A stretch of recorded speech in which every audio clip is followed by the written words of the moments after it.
নাজমুল, আজ আপনার জেলায় কেমন শীত অনুভূত হচ্ছে এবং প্রচন্ড ঠান্ডা চরাঞ্চলের মানুষের জীবনে কেমন প্রভাব ফেলেছে, কি দেখছেন আপনি আমাদেরকে জানাবেন।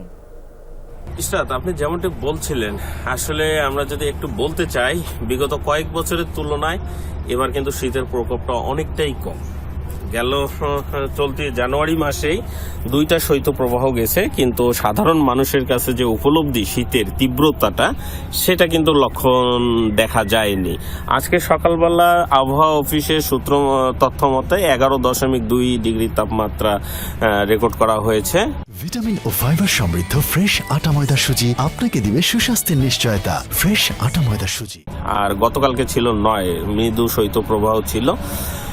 সকাল থেকে কুয়াশাচ্ছন্ন আবহাওয়া বিরাজ করছে কুড়িগ্রামের নদ নদী এলাকায়, সব জায়গাতেই। তবে মৃদু বাতাসের কারণে সারা দেশে যে শীতের অনুভবটা হয় তার থেকে একটু ব্যতিক্রম কুড়িগ্রামের চিত্রটা। এখানটা নদ নদীর সংখ্যাটাও বেশি, চরাঞ্চল এবং খোলা পরিবেশটা বেশি থাকার কারণে এখানটায় বাতাসের তীব্রতাটা থাকে সবচেয়ে বেশি এবং কনকনে ঠান্ডা অনুভূত হয়। কিন্তু গেল কয়েক বছরের তুলনায় এবার আমরা ডিসেম্বর থেকে জানুয়ারি পর্যন্ত যদি দেখতে পাই, শীতের খুব যে প্রভাবটা সেটা কিন্তু ছিল না।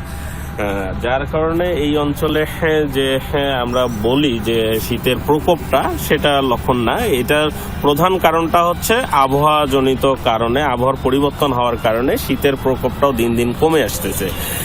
আর কুড়িগ্রামের জেলা হাসপাতাল সহ বিভিন্ন সরকারি হাসপাতালগুলোতে আমরা দেখতে পেয়েছি যে শিশু এবং বয়স্ক রোগী সংখ্যাটা বৃদ্ধি পাচ্ছে, যেটা সরকারি হাসপাতাল এবং কুড়িগ্রাম সিভিল সার্জনের তথ্য অনুযায়ী যে তাদের কাছে সরকারি ঔষধ পর্যাপ্ত রয়েছে, কোনো ধরনের কমতি হবে না, এরকম তথ্যটা জানিয়েছে। ধন্যবাদ আপনাকে।